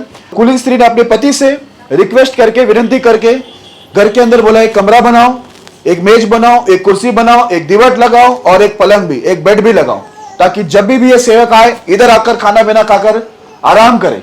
हालेलुया। अब ये बात सुनने के बाद क्या हुआ मालूम है? उसका पति मान लिया, क्योंकि उसके पति को मालूम था ये जो सेवक है परमेश्वर का सेवक है, इसके पीछे जो भी काम करेंगे सीधा हम परमेश्वर की सेवा में मदद करेंगे। Praise the Lord, hallelujah. और ऐसा ही हुआ। और देखो, अभी एक दिन एलीशा उनके घर पर आकर खाना पीना खाकर प्रभु का दास वहां पर आराम कर रहा था। पढ़ना जरा आगे। एक दिन की बात है कि वह वहाँ जाकर उस उपरोटी कोठरी में टिका और उसी में लेट गया, और उसने अपने सेवक गैजी से कहा, उस सुनेमिन स्त्री को बुला ले। उसके बुलाने से वह उसके सामने खड़ी हुई। तब उसने गैजी से कहा, इससे कह कि तूने हमारे लिए ऐसी बड़ी चिंता की है, तो तेरे लिए क्या किया जाए? क्या तेरी चर्चा राजा या प्रधान सेनापति से की जाए? उसने उत्तर दिया, मैं तो अपने ही लोगों में रहती हूँ। फिर उसने कहा, तो इसके लिए क्या किया जाए? गैजी ने उत्तर दिया, निश्चय उसके कोई लड़का नहीं और उसका पति बूढ़ा है। उसने कहा, उसको बुला ले। और जब उसने उसे बुलाया तब वो द्वार में खड़ी हुई। तब उसने कहा, वसंत ऋतु में दिन पूरे होने पर तू एक बेटा छाती से लगाएगी। स्त्री ने कहा, हे मेरे प्रभु, हे परमेश्वर के भक्त, ऐसा नहीं, अपनी दासी को धोखा न दे। स्त्री को गर्भ रहा और वसंत ऋतु का जो समय एलीशा ने उसे कहा था, उसी समय जब दिन पूरे हुए तब उसके पुत्र उत्पन्न हुआ। हालेलुया। आप देखो क्या हुआ। एक दिन वो परमेश्वर का दास एलीशा भविष्यवक्ता वहां से जा रहा था, तो इन्होंने उनको घर पे बुलाया। इनके लिए जो कमरा बनाया गया था प्रभु के दास के लिए, वो कमरे में वो खाना पीना खाकर वापस सो गया। और सोकर वो आराम करके जब उठा तो उसने अपने चेले जो गेजी था उसको बुलाकर पूछा, बोलता वो स्त्री ने हमारे लिए इतना चिंता किया, इतना वो बड़ी चिंता की, ऐसा लिखा हुआ है, हमारे बारे में इतनी बड़ी चिंता की, हमारे बारे में इतना सोचा। कोई भी नहीं सोच रहा है, आमतौर पर कोई भी ऐसे राह पर चलने वाले के बारे में नहीं सोचेगा, लेकिन ये स्त्री ने बरोबर क्या किया, प्रभु का दास है, उसने पहचान लिया, बोला ये प्रभु का दास है, प्रभु का अभिषेक व्यक्ति है, यदि मैं इसके लिए कुछ करूं तो ये मेरे लिए आशीष है। लेकिन उसे नहीं मालूम था उसको क्या आशीष मिलने वाली है, लेकिन उसने बस ये प्रभु का भक्त है, इसके लिए उसने क्या किया, उसके बारे में चिंता किया कि बेचारा आता जाता है, चल के उसको थोड़ा खाना पीना खिलाकर एक कुर्सी एक पलंग में दे दूं, एक मेज दे दूं, डिवर दे दूं, वो अपना आराम करेगा जब भी इसको आराम करना होगा यहाँ पर खा पी के। इतना सोची थी, आप परमेश्वर उसके बारे में सोचा। हालेलुया। जब गेजी बाइबल के अंदर लिखा हुआ है, गेजी को पूछा कि इसके लिए हम लोग क्या करें, इसके लिए कोई प्रधानों से हम लोग बात करें, और क्या लिखा है, राजाओं से हम लोग इसके बारे में बात करें। तो वो स्त्री क्या बोलता है मालूम, मैं तो किधर जाती नहीं हूं, मैं अपने लोगों में रहती, राजा से प्रधानों से मेरा कोई कुछ है ही नहीं नाता, उनसे मेरे लिए बात करने ऐसा कुछ नहीं है। तब गेजी को पूछता है तो हम क्या करें, प्रभु का दास पूछता है। तब गेजी बोलता है इसको कोई भी बच्चे नहीं है, इसको बेटा भी नहीं है, बेटी भी नहीं है, कोई नहीं है, और उसका पति भी अभी बूढ़ा हो चुका है। जैसे यह बोला, एलीशा भविष्यवक्ता के मुंह से शब्द निकला, वसंत ऋतु के समय तू अपने सीने से एक बेटा को लगाए रहेगा।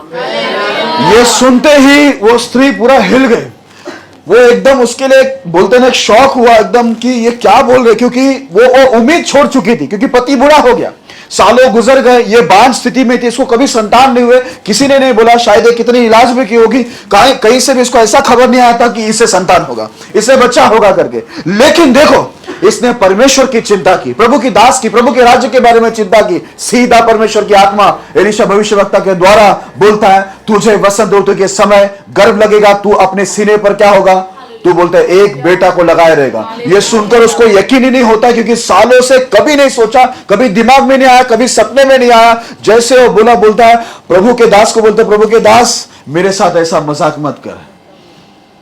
प्रभु के दास कुछ नहीं बोला जब हो जाएगा तब तुझे समझेगा। वसंत ऋतु में वैसा ही हुआ, उसको गर्भ लगा और उसको एक बेटा उत्पन्न हुआ। Hallelujah, hallelujah. अगर आप आगे जाके थोड़ा पढ़ेंगे तो आपको देखने मिलेगा, उसके बेटे के सर में दर्द हुआ, कुछ बीमारी आकर वो मर भी गया था। वापस से एलीशा आकर, प्रभु का दास आकर उसको कमरे में लेके जाकर उसको क्या किया, पहला एलीशा ने, प्रभु का दास ने अपने एक चेले को भेजा था उसको जिंदा करने के लिए, जिंदा नहीं किया, खुद एलीशा आया, प्रभु का दास उसके घर में आया, रूम बंद किया और उसके लिए प्रार्थना करके क्या किया, वो मरा हुआ बच्चा को वापस जिंदा करके वो बच्चे को। हालेलुया। इसका मतलब क्या है, जो माँ बाप करते हैं परमेश्वर के राज्य के लिए, प्रभु की सेवा के लिए, जो भी चिंता करते हैं, जो भी वो कुछ करते हैं, वो उन्हें भी आशीष देता है और उनके बच्चों को भी आशीष देता है। हालेलुया। वो आशीष वहीं पर रुकता नहीं, इसलिए दाऊद के लिए बोला तेरा जो वंश है वो सदा काल के लिए उन लोगों का राज्य बना रहेगा। ये बात बोलता अटल है। अभी देखो परमेश्वर ने ये सुने में स्त्री को भी आशीष दिया, क्योंकि बच्चे जन्मना एक बहुत बड़ी आशीष है। हालेलुया। आज उसको बच्चा भी मिला और बच्चा बीमार होकर मर गया तो वापस से परमेश्वर इसको जिंदा करके दिया। पता है परमेश्वर ये संकट भी क्यों लाता है? ये संकट आने से क्या होता है मालूम है? हम लोग प्रभु की ताकत, उनका बल, उनका काम को देख पाते हैं। हालेलुया। आज देखो ये बहन का जो काम है बना रहा, क्योंकि इसको बांझ के अवस्था से परमेश्वर ने बाहर निकाला, और नंबर 2 उसका बेटा जब बीमार हुआ, सर उसका फट रहा था, मर गया, तब वापस इसको जिंदा करके भी दिया। हालेलुया।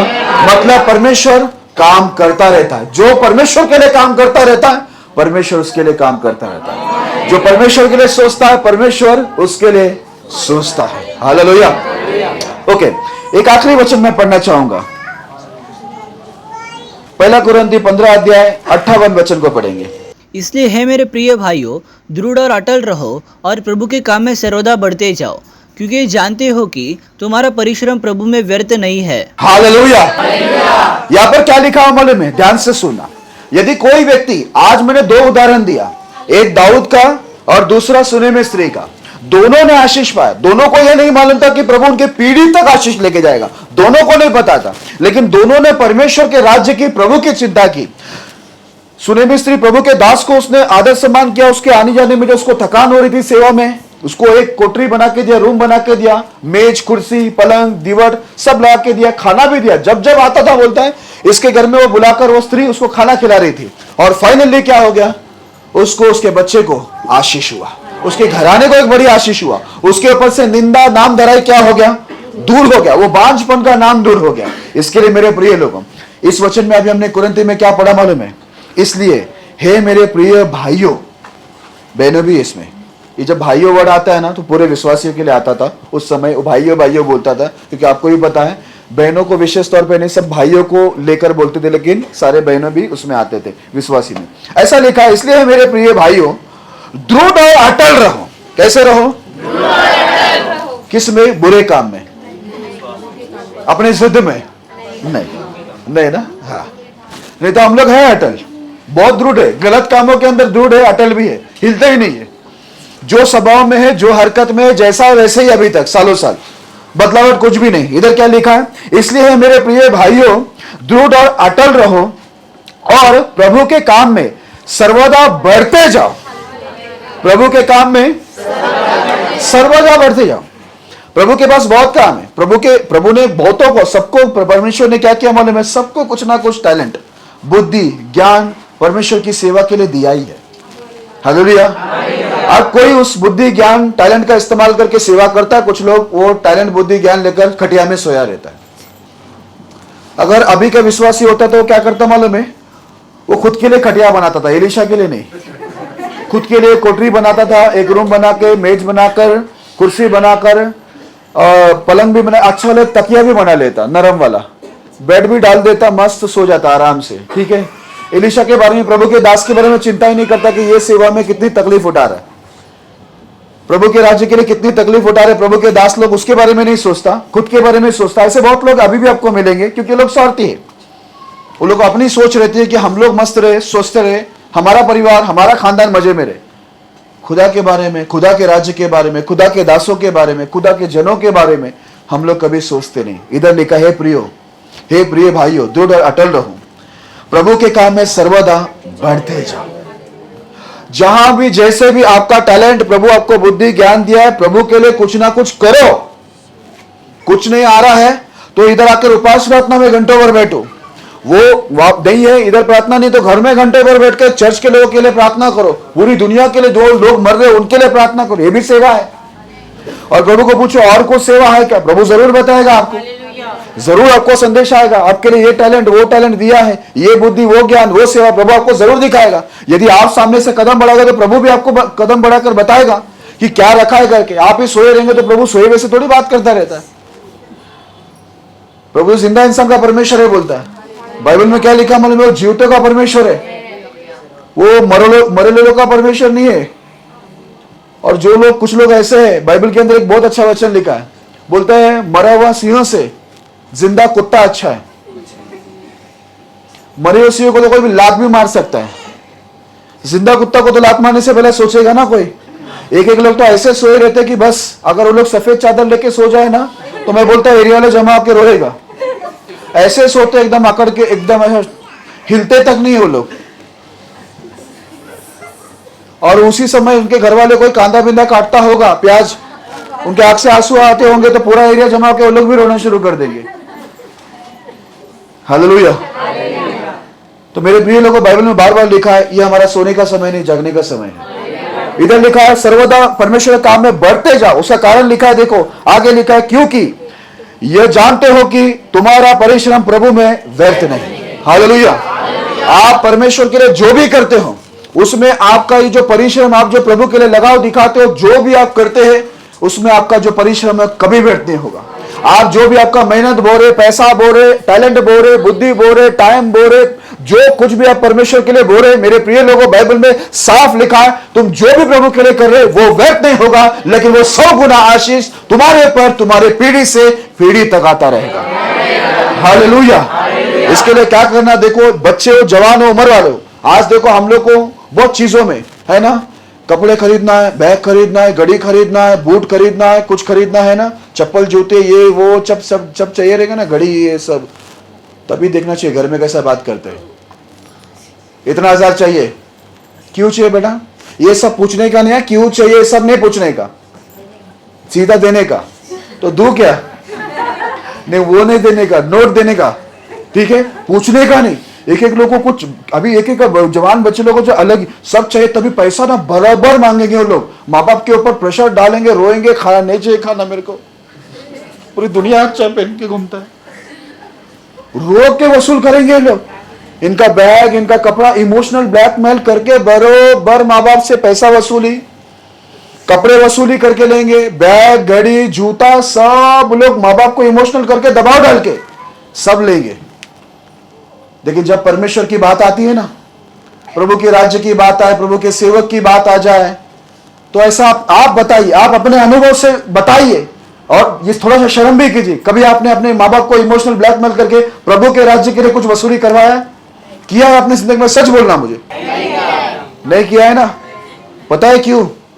आज आपको परमेश्वर बता रहे आप स्वार्थी हैं, आप प्रभु के लिए कुछ करने नहीं आए, प्रभु से लेने को आए हैं, आप प्रभु से प्राप्त करने आए, आप चाहते कि प्रभु से सब कुछ मुझे मिले, लेकिन प्रभु के लिए कभी रोना नहीं आया। एक बैग चाहिए, एक जूता चाहिए, कपड़ा चाहिए, हाँ, तो उसके लिए कितना रो रो के माँ बाप को विवश करते हैं, और माँ बाप आपके उस ब्लैकमेलिंग में है ना, क्या होता है, वो लोग झुक जाते हैं और आपकी जरूरत पूरा भी करके देते हैं। माँ बाप होता है ना, होता है। लेकिन कभी कोई बच्चा आकर परमेश्वर के लिए कि मुझे प्रभु के भवन के लिए ये देना है, वो देना है, प्रभु के भवन के लिए, प्रभु के भवन के मुझे ये लाकर खरीद के देना है, ऐसा कभी रोते हुए दिखाई दिया? अच्छी क्वालिटी वाला देना है, जब खुद के लिए खरीदना होता तो माँ बाप को बताते, मम्मी मम्मी, अरे बोलना आगे का, तो बोलना, मैं मम्मी हूं, थोड़ी थोड़ी दीदी हूं मैं, आगे बोल। मम्मी ये ना, ये इसकी क्वालिटी बहुत अच्छी रहती है, अगर ये खरीद लूं ना, सालों साल देखना नहीं पड़ेगा। बेटा कितना साल? 1 साल आराम से चलेगा। अरे वाह, शाबाश, अगले साल दूसरा ले लेंगे। और प्रभु के भवन में देने की बात आएगी तो कभी आप माँ बाप को ऐसा एडवाइस देते हैं कि बेहतर, अच्छी क्वालिटी, नंबर 1 क्वालिटी वाला दे दूं कि सालों साल परमेश्वर के राज्य के लिए वो काम आए, सालों साल उसको देखना ना पड़े, सालों साल प्रभु का काम चलते रहे? ऐसा कभी सोच आया है कि प्रभु के लिए कुछ दूं? एक एक लोग तो, भाई लोग का तो पूछो ही मत, मम्मी मम्मी, अरे बोलना आगे भी कुछ है, बाइक लेने का सोच रहा हूं मैं, वो मम्मी नहीं, मम्मी देखो मैं आपको काम पे लेने छोड़ने आऊंगा, सुबह आपको बहुत तकलीफ होती है, रिक्शा भी नहीं मिलता ना मम्मी। हाँ मन्ना, वो मम्मी मैं सोच रहा वो वाला लो क्या, वो हैंडल आगे रहता है ना, ऐसा नीचे रहता है, वो सीट ऊपर, वो अच्छा लगेगा ना एकदम, मम्मी आप ऊपर की तरफ बैठे रहेगा। लेकिन बेटा वैसा वाला क्यों, पीछे से ऊपर ना, आगे से तू नीचे, नहीं क्या रहता हूँ मैं, खाता रहता हूँ, सोता रहता हूँ, गैस भी चलेगा ना, पीछे से पास हो जाएगा। तभी मम्मी लोग को पता चलता है कि वो गाड़ी इसलिए कि गैस भी पास हो जाए, इसके लिए वो मुंडी नीचे और बैक साइड ऊपर। बच्चे लोग मम्मी लोग को, पापा लोग को बहुत एडवाइस दे रहे हैं, भाई लोग को भी विवश करके, बड़े भाई बहन लोग से भी पैसा वसूली करते हैं, लेकिन खुदा के लिए करते हैं, खुदा के लिए रोते हैं, खुदा के लिए गिड़गिड़ाते हैं, खुदा के लिए ब्लैकमेल करते हैं, खुदा के लिए बोलते मैं नहीं खाना खाऊंगा, मुझे प्रभु के लिए ये करना है। हाँ, लेकिन मैं आपको बता दूं, ऐसे बहुत सारे बच्चे शायद इस कलेशे में भी है, और बहुत सारे कलेशे में बैठे हुए जो बड़े कम उम्र के अंदर उन लोगों को परमेश्वर के लिए बहुत जलन है, परमेश्वर के लिए प्यार है, वो लोग परमेश्वर के लिए बचपन में ही अपने वो लोग कमाते भी नहीं, तो भी वो लोग जो मिलता है उनको पकड़ में नहीं, उससे जमा करके खुदा के लिए कुछ करते हैं, वो लोग करते हैं, करना और भी चाहते हैं, वो लोग बोलते कमा के लिए भी कमाएंगे भी, और उसमें भी हम खुदा के लिए करेंगे, ऐसे ही बच्चे लोग हैं। लेकिन कुछ बच्चे लोग बस माँ बाप को विवश करके, ब्लैकमेल करके, रुलाकर वो लोग से अपनी अय्याशी के लिए, अपनी शारीरिक खुशी के लिए सब कुछ वसूल करते हैं, लेकिन खुदा के बारे में वो लोग नहीं सोचते। इसके लिए विषय का नाम यह है कि ये लोग अपने स्वार्थ की खोज में रहते हैं, ना कि मसीह यीशु का। हालेलुया। इन लोग का अपना ही स्वार्थ समझ में आता है, अच्छा कपड़ा, अच्छा गाड़ी, अच्छा बंगला, अच्छा ये, अच्छा वो, अच्छा मोबाइल, सब कुछ अच्छा चाहिए, लेकिन खुदा का राज, हालेलुया। ये नहीं बोलता मैं कि परमेश्वर आपको अच्छा नहीं देगा, जिस दिन आप परमेश्वर का सोचेगा ना, प्रभु आपको क्या, आपके पीढ़ी से पीढ़ी तक के लिए, इधर हमने पढ़ा अभी, अच्छा ही देने वाला, अच्छे से अच्छा, उत्तम से उत्तम, बेस्ट से बेस्ट आपको मिलेगा। आपके खानदान में पीढ़ी से पीढ़ी तक सबको उत्तम चीज ही मिलेगा, क्योंकि आप खुदा की चिंता करते हैं, आप खुदा के लिए तड़पते, खुदा के लिए रोते हैं। तो मेरा परमेश्वर जो है, क्या वो आपके बारे में नहीं सोचेगा? जिसके लिए आप सोचेगा वो नहीं सोचेगा, जो पूरी दुनिया को खिला रहा है, चला रहा है, सारी जरूरतें पूरी दुनिया का पूरा कर रहा है, वो आपके लिए नहीं करेगा। लेकिन शर्म करो और आज सोचो कि हम कितने स्वार्थी हैं, रोते हैं, गिड़गिड़ाते हैं, माँ बाप के ऊपर प्रेशर डालते हैं, हम लोग खाना नहीं खाएंगे, धमकियां देते हैं, इमोशनल ब्लैकमेल करके हम लोग अपनी सारी जरूरतों को पूरा करके लेते हैं। लेकिन खुदा के भवन में हम लोग ऐसे कोई चीज को अपने माँ बाप से लेकर, गिड़गिड़ा कर, रोकर, उन्हें विवश करके, ब्लैकमेल करके, खाना छोड़कर हम लोग ऐसी कोई चीज खरीद कर प्रभु के राज्य के लिए, प्रभु के भवन के लिए या प्रभु के दास को हम लोग नहीं देते हैं ताकि उसका राज्य बढ़े। क्यों मालूम है? थोड़ा सा शर्म करके सोचना, हम परमेश्वर के लिए नहीं, हम लोग अपने स्वार्थ की खोज में रहते हैं, मसीह यीशु का खोज नहीं है। हम परमेश्वर के चाहने वाले नहीं। भले आज आप सोचे कि मैं वैसा नहीं हूं, वैसी नहीं। किसको अपना पाप समझ में आता है? बाइबल में लिखा है, कौन अपना भूल चूक समझ सकता है? कोई नहीं। अभी हम बाइबल पढ़े तो समझ में हमको आया कि हम सब चीज के लिए रोते हैं माँ बाप के सामने, खुदा के लिए नहीं रोते। इसका मतलब क्या है? हम सुख विलास का चाहने वाले हैं, खुदा का नहीं। बराबर? हम मसीह का नहीं खोज करने वाले हैं, हम लोग अपने स्वार्थ का खोज करने वाले हैं। लेकिन आज मैं आपको बता दूं, अगर आपको उत्तम से उत्तम चीज चाहिए, आप चाहते कि प्रभु की दृष्टि आप पर आए, आप चाहते कि परमेश्वर आपको उत्तम चीज दे और आपकी पीढ़ी से पीढ़ी तक प्रभु आपको आशीषित करे, तो मैं आपको बता दूं, दाऊद और सुने में स्त्री दोनों को मत भूलना। दोनों ने परमेश्वर का राज्य का, परमेश्वर का चिंता किया और परमेश्वर ने उनका और उनका पीढ़ी से पीढ़ी तक का चिंता किया। हालेलुया। वो लोग ने सोचा नहीं था, उनके सोच के बाहर परमेश्वर उनको आशीष दिया। इसके लिए आज से आप लोग सब अपने स्वार्थ की खोज में रहते हैं, ना कि यीशु मसीह की। आज से आप लोग अपने स्वार्थ की नहीं, यीशु की खोज में रहो। अगर आप यीशु के बारे में सोचेंगे, यीशु आपको मिलेगा। यीशु मिल गया तो दुनिया के हर एक उत्तम चीज आपको मिलेगी, आपके परिवार कुटुंबियों को मिलेगी, आपके पीढ़ी से पीढ़ी तक को सबको मिलेगी। क्योंकि जिसके पास परमेश्वर है वो धनवानों से बढ़कर धनवान है। और जिसके पास सब कुछ है दुनिया का, लेकिन दुनिया बनाने वाला यीशु नहीं है, तो वो कंगाल से बढ़कर कंगाल है, क्योंकि उसको मालूम भी नहीं उसके साथ आगे क्या होने वाला है। लेकिन जो लोग प्रभु के बारे में सोचता है, परमेश्वर उनके बारे में पहले ही बता देता है। जैसे दाऊद को बताया कि पीढ़ी से पीढ़ी तक मैं उनकी रक्षा करूंगा, उनका राजगद्दी स्थिर करूंगा और उन्हें सब उत्तम चीज से आशीष करूंगा और उनको सदा के लिए अटल करूंगा करके लिखा हुआ। देखा, पहले आने वाली बात भी बताया। आप भी आपके लिए, आपके जीवन में क्या होने वाला है जानना चाहते हो, तो मेरे प्रिय लोगों, दाऊद और सुने में स्त्री के जैसा आज से अपनी स्वार्थ की खोज में मत रहो, यीशु की खोज में रहो। अपने सुख विलास की खोज में मत रहो, परमेश्वर के राज्य की खोज में रहो। बाइबल में लिखा है ना, पहले तो अपने परमेश्वर के राज्य और उसकी धार्मिकता की खोज कर, बाकी सब वस्तुएं तुम्हें मिल जाए। लिखा हुआ है ना। तो आज से क्या करना? प्रभु के लिए मैं क्या कर सकती हूँ, क्या कर सकता हूँ? बहुत रोया ना, कपड़ों के लिए रोया ना, मोबाइल के लिए रोया ना, जूते के लिए, बैग के लिए रोया ना, बहुत चीज के लिए रोया ना, बहुत चीज के लिए खाना छोड़ा ना, बहुत चीज के लिए माँ बाप के ऊपर दबाव डाला, ब्लैकमेल किया ना, बहुत सारा पैसा वसूल किया ना, घूमने के लिए, फिरने के लिए, इधर के लिए, उधर के लिए। अब जरा अपने स्वार्थ से बाहर आकर जरा परमेश्वर के बारे में सोचकर जरा प्रभु के लिए कुछ दाऊद के समान, उस सुने में स्त्री के जैसा करके दिखाओ। जैसे उनकी गवाही वैसे आपकी भी गवाही होगी। लोग आपको देखकर परमेश्वर की महिमा करेंगे और परमेश्वर जब भी आपको देखेगा वो प्रसन्न हो जाएगा। उसके दासों के द्वारा आपके लिए भी वो दाऊद की तरह और सुने में स्त्री की तरह वो क्या करेगा मालूम है? एक संदेश अपने दासों को भेजकर आपकी आशीष का संदेश आपके पास भेजेगा। Hallelujah, hallelujah.